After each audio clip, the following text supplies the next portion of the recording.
How you doing, everyone? We're just kind of going to have a community engagement about the public safety facility, and Hold just on, hold on, hold on. It's not recording, I paused it. that's okay. Unless So hypothetically, we're just going to, take some questions and try to answer some questions, show you a video of what we have, what's a normal public safety building supposed to be like today, and just try to answer any questions that you may have. And let you know, we've been working on this for about a year, and if there's any information that we could do, and we also have tours set up that you can tour the existing police station. If we have some pamphlets over there, you have that, they'll have the meeting dates or tour dates. So if there's anything that anybody wants to talk about or questions, or we can just roll right through this PowerPoint display. Does anybody have any questions? If anyone in this room, I think you all know me, but my name's Deanna Stroud. I've been the police chief here for the last 4.5 years, and I've been a police officer for the town of Dalton coming up on 28 years. So my entire career has been spent here, spent in this building, and I'll let you introduce yourself as well. Gabrielle Taglieri, I'm the director of the Communication Center. I have been with the town since 1999, director of the center for the last 15 years.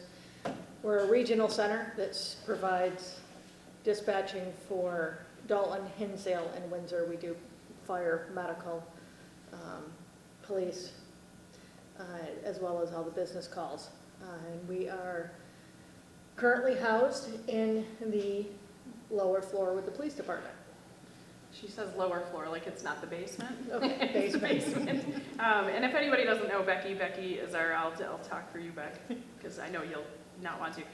Becky Whitaker is our executive assistant for the police department, and on a kind of a funny story, Gabby, Becky, and I are actually the 3 longest employees for the whole town of Dalton, all 3 of us. So we're like 27, 26, and 25 years each. So a lot of institutional knowledge in one corner over here. So does anyone have any questions? How about Jeff? Hold on one second, sorry. Jeff, go ahead, Jeffrey. I'm Jeff, I'm the superintendent of buildings and grounds, in charge of maintenance at the town hall and here at the senior center.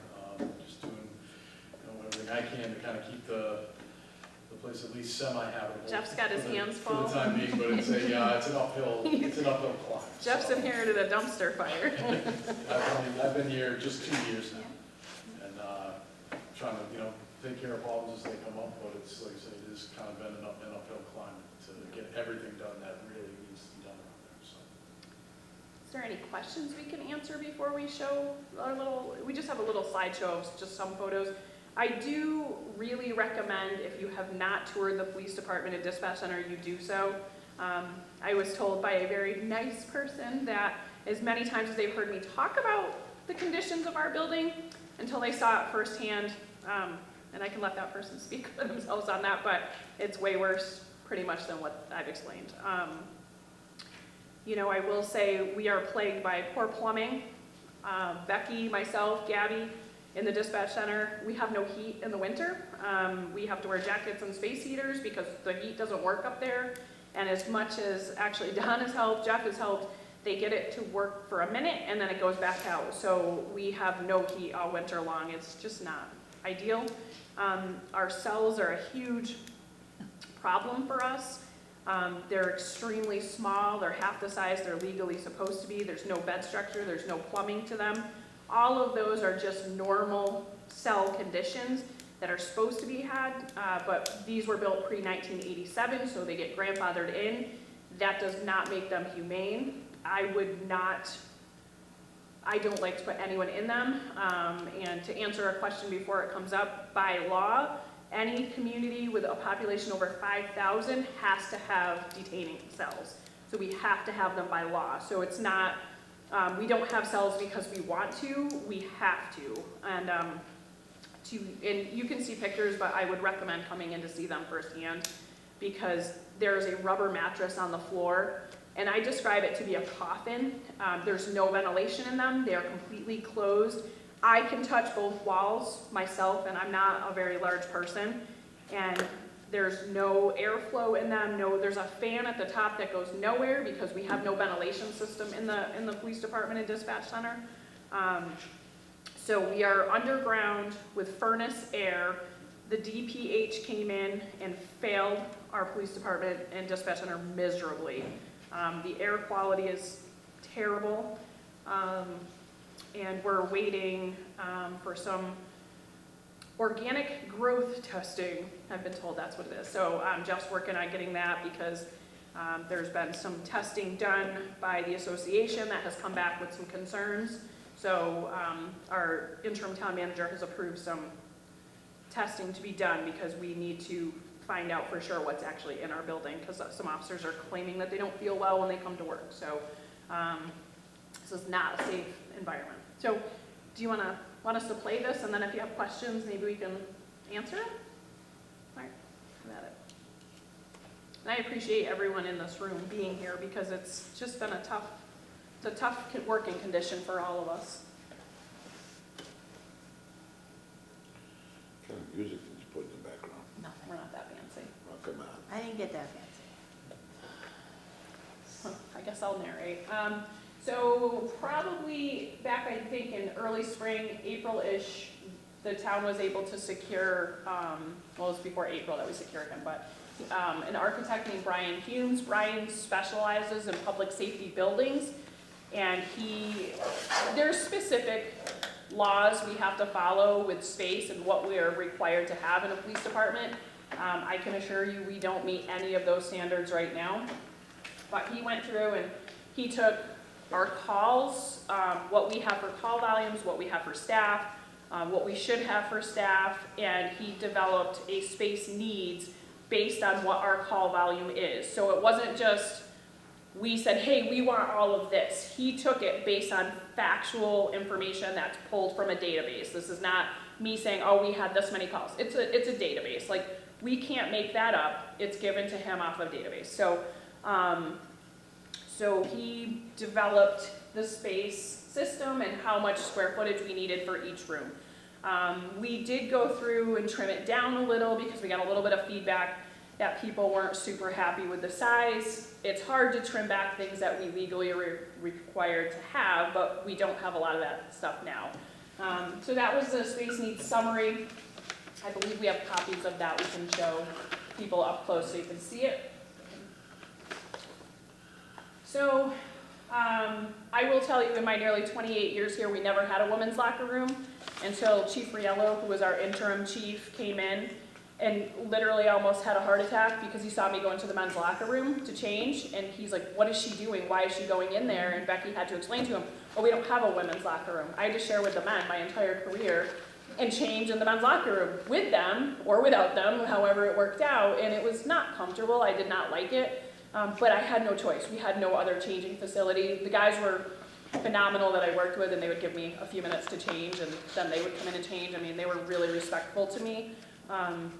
But there were times I walked in on them or they would walk in on me and it was uncomfortable, but didn't love that. So Chief Riello did not like that and felt it was a real bad situation for both us and the town.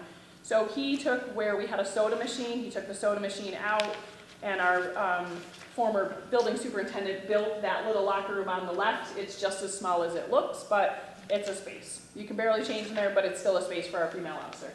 On the right, that is a men's locker room. If you see the door in the back, that goes to the radio room, which is Gabby's pretty much lifeline for her equipment. And so that's the radio room. And the men's locker room houses at least 12 police officers, and there's not enough space. There's no storage in there.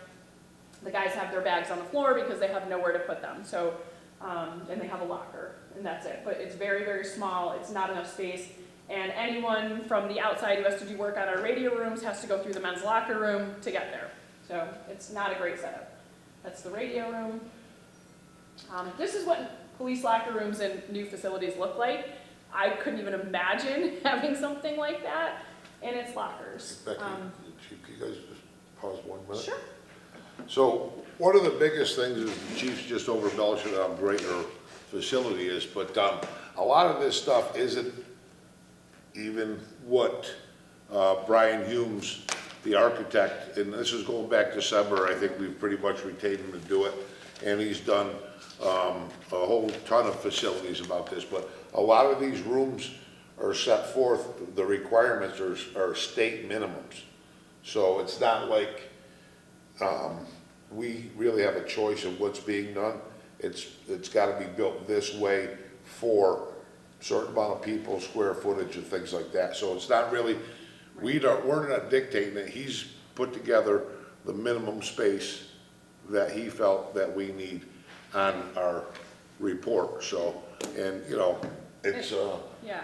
it, And I do think it's important to elaborate on that, and I appreciate you saying that, but we did not, like, a lot of people are like, you don't need this, and, well, I don't think there's a lot of people that are educated not here that know what we need, because we didn't even know what we needed. We went with someone who was a professional that said, oh, you have this many police officers, this many calls, this is what you need. So we didn't ask for that, and we even trimmed down some of it to try to help with the costs, because we're all taxpayers too. We get it. I mean, I have a family that we live in this community, and it's tough, I agree. So that's what a normal locker room looks like in a new police facility. That's a different version, where it's, or one's men's, one's woman's, depending on. I mean, we obviously wouldn't need, these are just examples of what he's provided, what they look like. I'll let you take the lead on this one, Gab. Well, after 9/11, in 2000, end of 2005, 2006, the state 911 department said, there are requirements that you need. For decades, we were housed in the Dalton Fire Department, and they said, you need to secure our equipment in a locked facility. You need a room that will house a minimum, even though we only work one dispatcher at a time, you will have a space that has 2 911 answering positions and an admin position. And the Dalton Fire Department couldn't meet those needs. So this was when I was just a dispatcher and I didn't really have any input. The previous director and the chief at the time said we can squeeze it into the police department in what used to be the report writing room in the police department. Unfortunately, we have one primary answering position, which is bottom, yep, right there. Thank you, Vanna. Good job, Vanna. Wait, there's more. We have to have all those computers there. Each one is separate to what we do. And then across the way on the upper right, you see the chair and the door. That computer to the left is our second answering position, which is the largest one they could build, and all it has is a 911 answering phone. We don't have a full second answering position because they couldn't fit it in. So the problem with that has become everything's computerized. If we lose a computer or something in position 1, we don't necessarily have the ability to walk over to position 2 and do our jobs until IT or whatever can fix the issue. And there is several occasions during the year, whether it be snowstorm, ice storm, hurricane, thunderstorm, tornadoes, when, for lack of a better term, shit hits the fan, we have to have 2 dispatchers in there. I live 4 minutes away, I get called in, and I have to run two dispatchers because we dispatch for 3 towns, and we are inundated with calls. That's a pretty common thing when we have weather. So the problem is, there was no thought into, we need 2 fully functional spaces, and our bathroom is across the hall, so we have to open our door, go across the hall in the lobby of the police department to use the restroom. So now our door is open. If the officers are out on a call, somebody comes in and wants services, we're in the restroom, or somebody comes in and has bad intentions, we're in the bathroom, and our dispatch center, and now the police department is completely unsecure. For 3 to. That was poor building. I think we've Our seen, kitchen, yeah, we have a picture of that. in order for us to make it, because we can't leave, we can't, if we're, you know, we're not an officer, we can't drive to Cumberland Farms and get a soda or get a sandwich. We survive in our little box. So if we want to nuke something or get water, we have to go down the hall through their interview room Which to a kitchen with a baby monitor, so we don't miss the phone or the radios. We're also we are not handicap accessible. No one that is handicapped would be able to get into our dispatch room through our doors. They're not even wide enough. Right.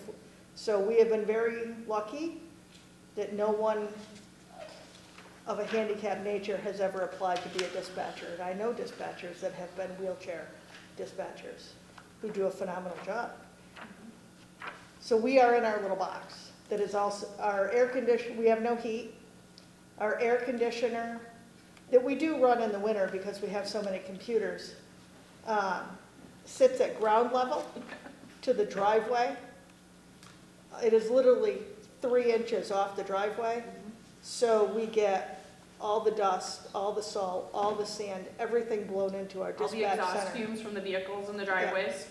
Everything comes into our dispatch center. Yeah, It's lovely. it is. Can we go to the next one? So the next one is your video at Williamstown. So this is actually Williamstown. They run one dispatcher at a time as well. They have a bathroom in their facility. They have 2 fully functional dispatch centers that they can run 2 dispatchers or 1 at a time.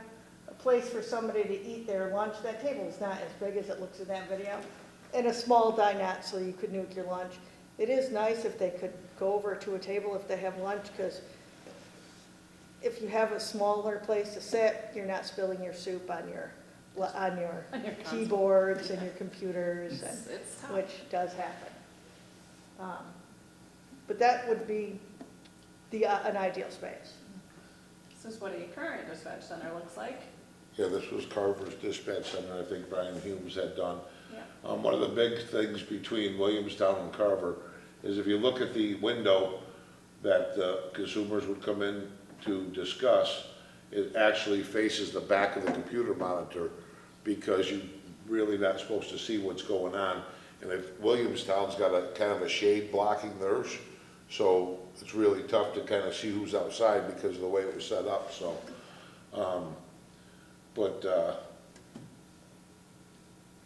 Everything that we're telling you is kind of, is minimum mandatory that we have to have. And a lot of this stuff isn't a surprise.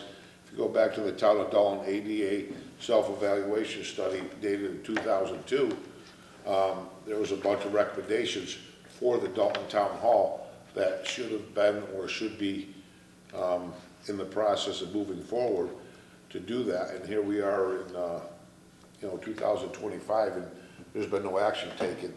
So it might seem to be a surprise for the last year that we're talking about it, but the town of Dalton has talked about it even back as far as I think the master plan in 2016. And a lot of these organizations that are out there, our government changes the rules or the laws and say this is what you guys have to do now. So under the Police Reform Act, the officers have, and the chief and Becky have to do this stuff. They weren't given any more space, any more money, or any more, but now they're enforced to do it. There is a accreditation program that's out there that helps the chiefs and the departments and the towns. And to be an accredited police department is very good for the community. It means that we have all of our stuff in place. And with a lot of the stuff that we have going on right now, we could probably never get there. No, we could never get there. Our physical building, we could never be accredited. We have to be accessible, we have to have conditions that are humane for prisoners and us. We have none of those things, so we could never, they've actually told us we could drop out of the program if we wanted to, because they could never do that for us. But what But we, sorry, Yeah. Chief, but if we were able to get to be a fully accredited building, that would also help not only our community, but our insurances also. Yeah. So, just to touch base, June 27, 2016 was the last master plan that we had that was discussing where everything was. So this is the front of the station, this is South Carson Ave. When we have an arrest, they take the prisoner out of the back seat of the cruiser, they walk them up the sidewalk, and then we have to take them down a flight of stairs. First thing, we have to escort them down a flight of stairs. If it's raining or snowing, those stairs are like glare ice. I can tell you on, I'd say a funny note, but it's not really that funny. My son came home from college, came in to surprise me, came down the stairs, fell down the entire flight of stairs. I laughed. I won't say I didn't laugh. I chuckled at him. But if that was a civilian or a citizen coming in to see us and fell down a flight of stairs coming into the police station, town's gonna get in a lot of trouble for that. It's not a safe entryway, the stairs are horrific, and they're very steep. And we have a lift, so if we were to have a handicapped person that couldn't navigate a flight of stairs, it never works. It never works. It hasn't worked in, I couldn't even tell you how long, it's always broken. Since I've been here. Okay, so 2 years it's been out of service, that if someone that needed to access the police department in, say, a wheelchair, we could never get them down those stairs. We have to carry them. Jeff- And it's not very dignified. Sorry, Jeff, isn't there a potential cost to try to, they're gonna come see what it's gonna take to fix it? Oh, yeah, we've got the funding secured, Yeah. and Garaventa is, right now, they're scheduled to come the very end of August, I think it's the 27th or 28th, with the final signing of plans to refurbish the existing lift. So the nice thing It's not is, ideal, but it's something. the nice thing is Jeff will get the lift running in September, but it's not like I or a normal person are gonna understand how to use it. Right. You still need somebody Yes. like Jeff or somebody from the police department to help somebody use it, because it doesn't only go down to the basement level, you know, kinda works its way up to the penthouse too. So, Just up to yeah, it right goes up to the to the town main hall level.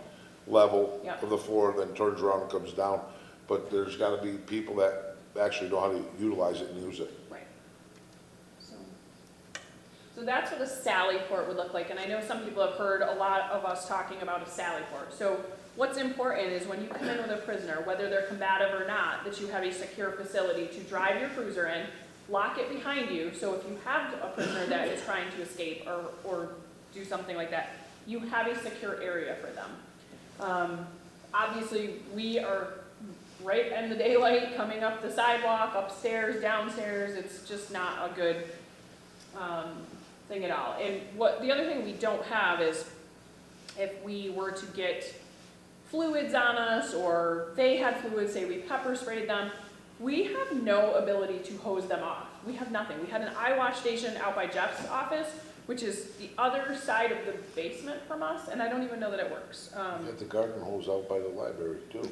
Yeah, so it's just, we just don't have a facility that is efficient for us at all. So as you can see, that has hoses and it has a cage that they can pull the cruiser in, and it goes right into their booking area. There's another thing I just want to put out, that not only did, before we hired somebody and go through this, that, you know, the committee members, Tony Pagliari was one of them, Ryan, Craig, Dave, the chief, all of us took time and went to several other police departments that were built, that were done, and some of them even have built new sally ports, and the officers or sergeants there, or the chiefs even said, when they open the door, they can't get the prisoner out in a safe manner. So even though they're really, people are trying to scrunch it down, some of the buildings were constructed are not in the best way for them all.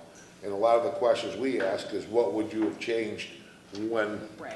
they were building? So we went, you know, everybody's worked really, really hard on this.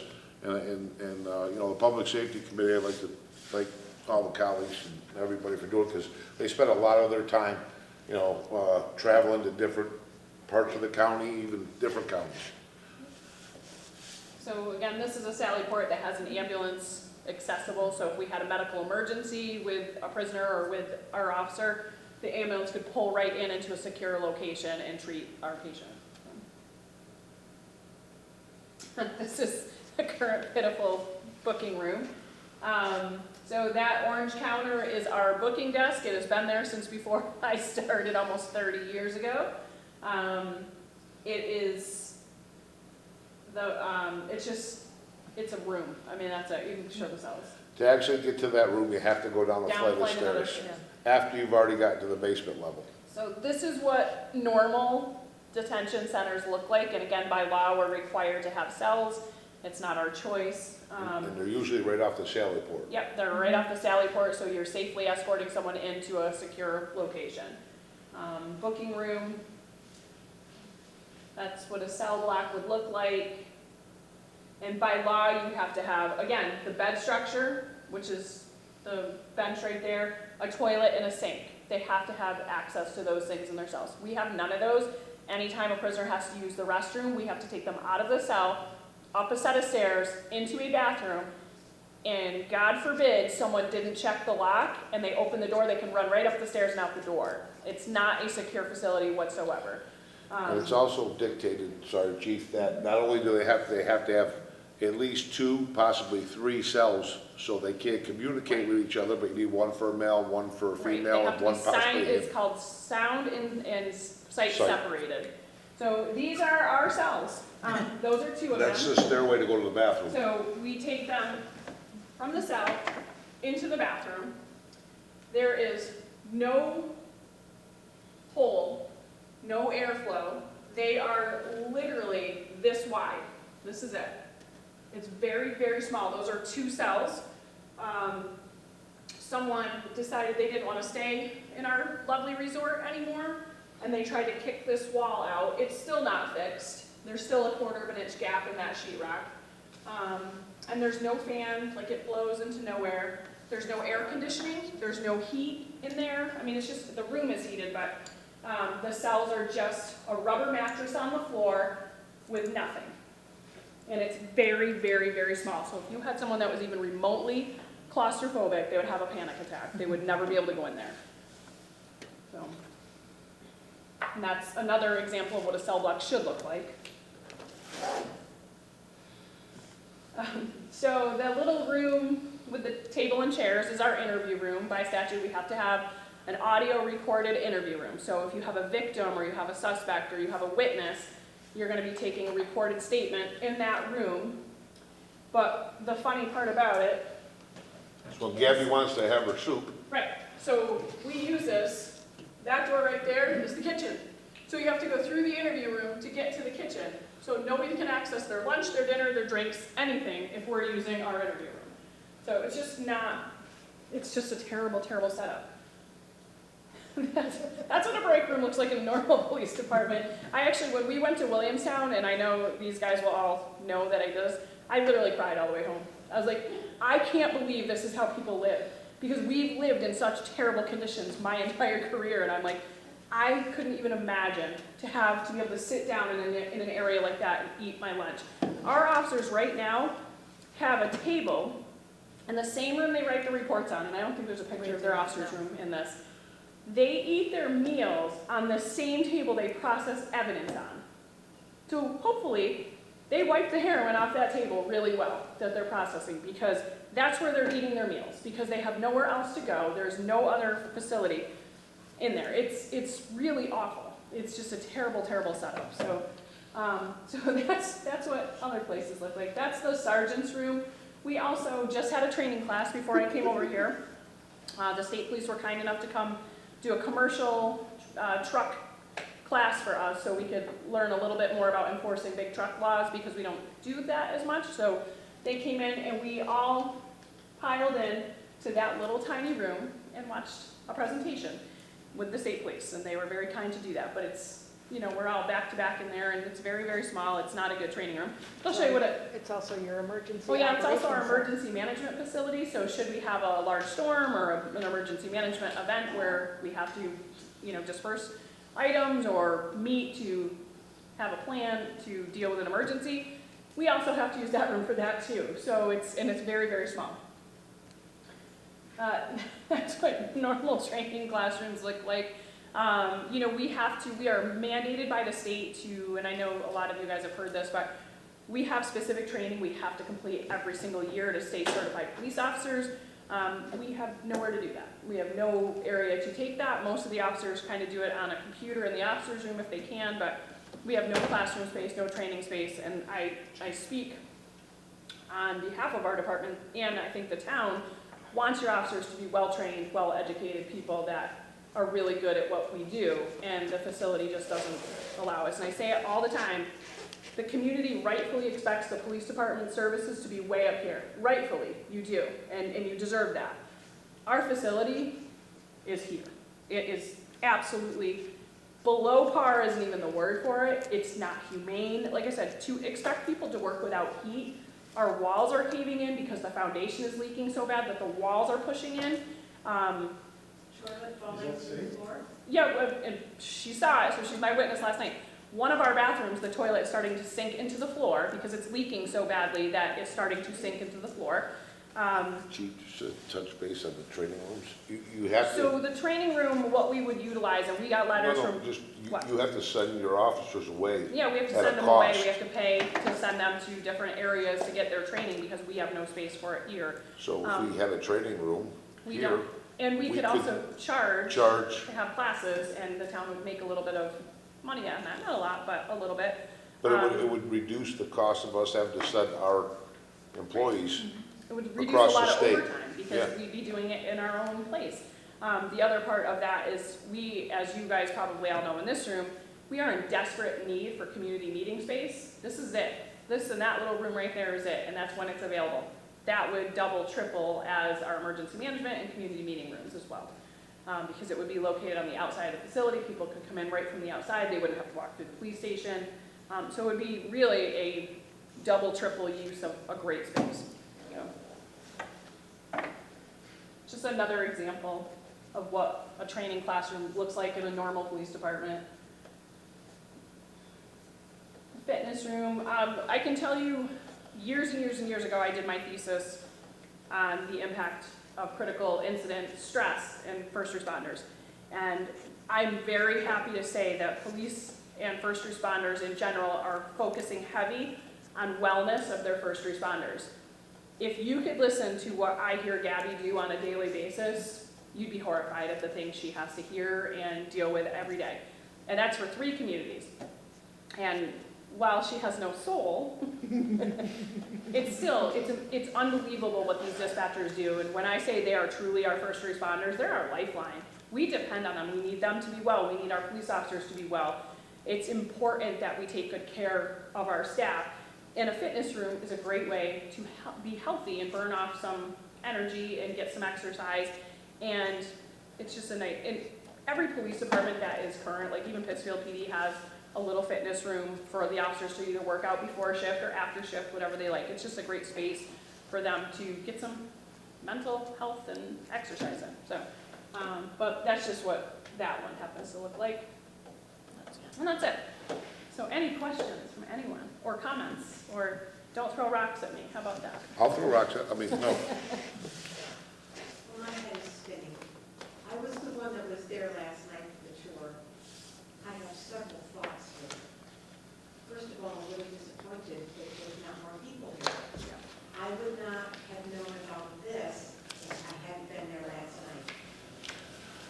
As a taxpayer and living on Social Security, I really, the thought of having my taxes go up is very scary, as it is with my sister.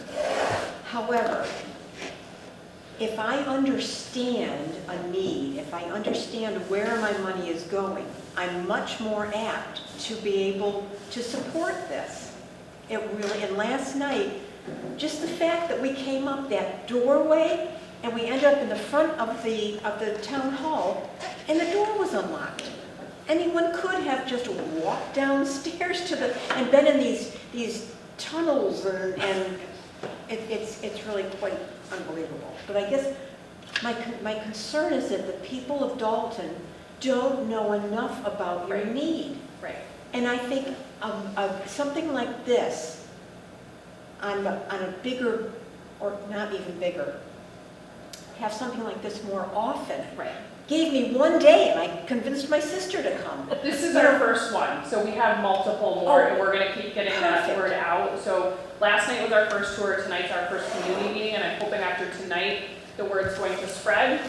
We would love to see people come in and take part in these tours, because I think you said it to me last night, that seeing it versus hearing about it is completely different. You know, and we're there every day, but, you know, we're scheduling these tours at night, on the weekends, whatever we can do to be convenient, because for us, it's important that we get the word out, and we obviously respect everyone's right to vote and have their opinions on this. That is absolutely why we live in the world we live in. But we just want people to be able to make educated decisions Exactly.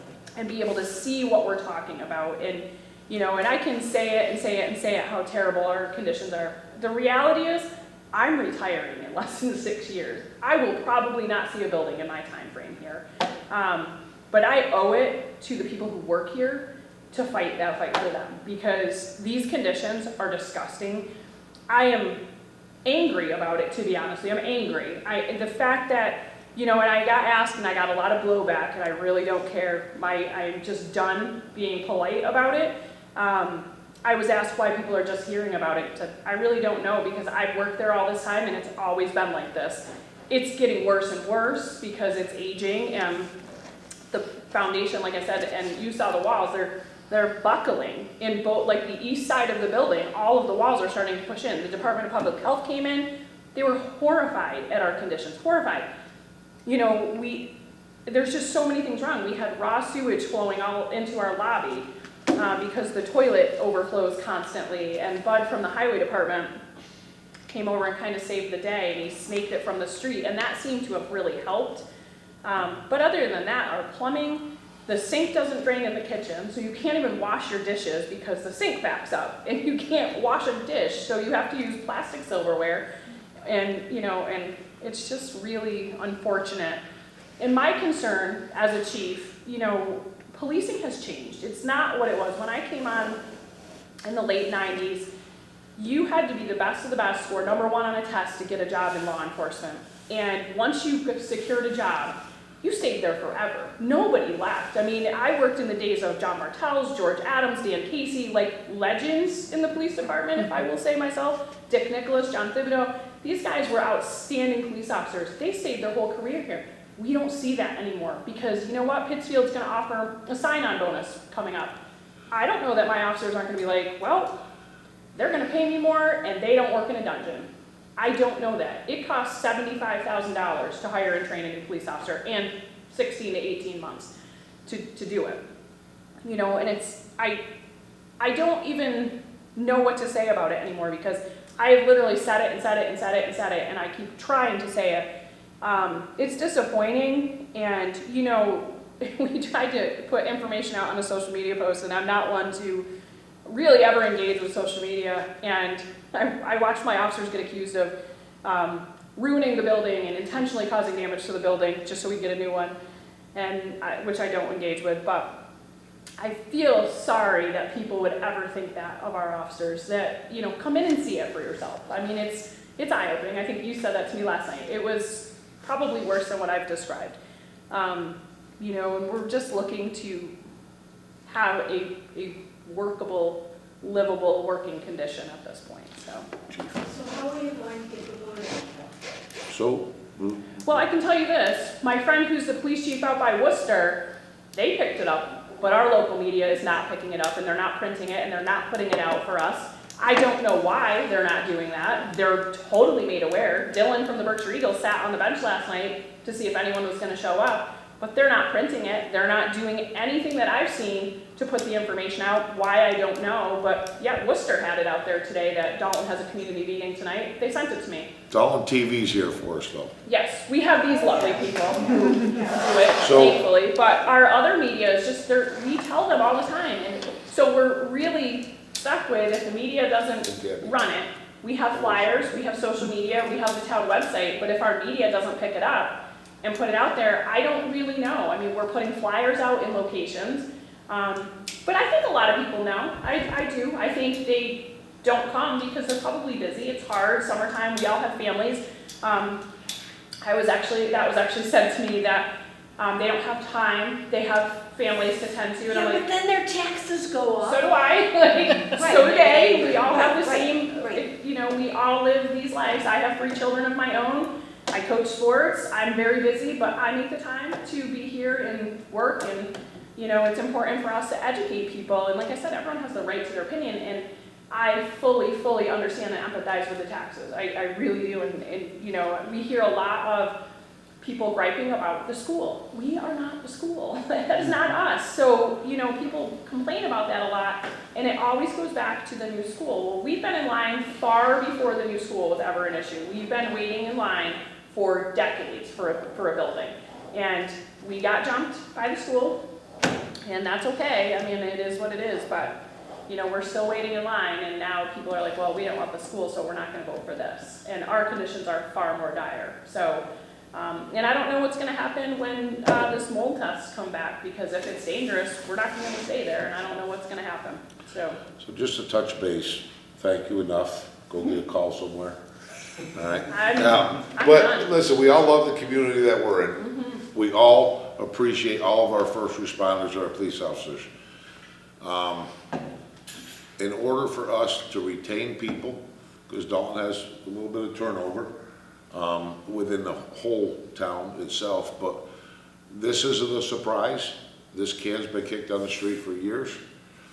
It isn't the town of Dalton that wants to do it, or there's, you know, these are the state laws and that are mandating this type of facility. And we're either, the quicker we get on board, the less money it's gonna cost us. Everybody, we've been working on this since September of 2024, but the conversations were even before that. Like I said, even in Dalton's own reports, back in 2022. So this isn't a surprise. So, like I said, the committee's done a great job expediting it, working very hard to get to where we're at now, and we just have to let the community know about it, because sooner or later, it's gotta go to the select board for them to actually put it out on a warrant, to actually do something. The quicker we can do this, the less expensive it's gonna be. We've exhausted all avenues without the town-owned properties, everything. We've exhausted every avenue, but, you know, we've got 4 people here tonight. Hopefully there's a lot of people watching, but everybody knows about this. This is no secret. Right. You know what I mean? So I appreciate you coming. I appreciate, you know, what you guys have done and what you've seen on your own, because I was shocked. I didn't know you already took a tour. But thank you, and it kind of self-validates when you see the tour and see what something's supposed to look like. And if you had a business or work for somebody, you gotta ask yourself, am I gonna retain people in this environment? Or how would I even attract somebody to come to work for me in this? And then as the town of Dalton's gotta say, boy, I have a lot of liability here. Let's try to minimize it. But I appreciate it, and if you have any more questions, She's like, I've seen enough. Send me a date of the next one. I have flyers right on the table. Oh, I didn't even look. Yep, that flyer that you have has all the dates and all the tours. Put my glasses on. Okay, because, I mean, like I said, I will make calls. That would be great. Because I mean, we all sit around and we complain about the tax You rate. did such a great job bringing 1, now you gotta I bring know. 2, and she's gotta bring 2. There you go. Eric's gotta bring 3, and you have to bring 3 now, just to, but thank you guys, we appreciate it. Okay. Well, thank you all too. Is there any other questions that we could, offer? Any information? I'll tell you, I would not have known about this meeting if I didn't happen to catch it on Spectrum this morning on TV. Yep.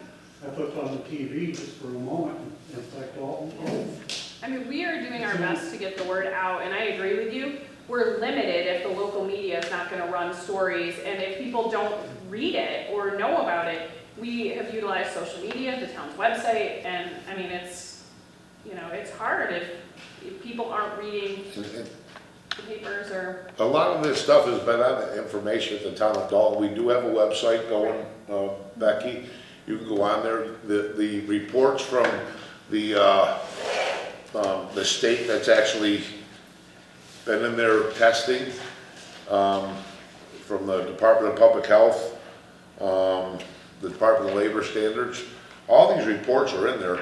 It's not something that we've dreamed up or, you know, like the chief said, her employees have done to do any of this stuff. You know, these are all just legitimate stuff that's actually there. Like I said, I'd like to thank the officers for sticking with us, because eventually it's gonna get better. They're not gonna go to Pittsfield. Their I wouldn't go building's to worse, Pittsfield. and they probably won't give them a sign-on bonus anyways. no, I wouldn't either, Yeah, but yeah. it is a concern. Retention is a big deal, and, you know, and it's hard when you work in these conditions, but we have such an amazing group of officers, and they know they're sticking through it, and they do the best they can in this facility, and, you know, but, Plus everybody's afraid to leave because of Gabby. yep. When are the next meetings, when are the next tours? So, Maybe announced? August 18th at 1 PM at the Dalton Senior Center. We do all sorts of days and times to try to make it convenient. That was requested during the day for, you know, any evening shift workers or seniors that don't really want to come out at night.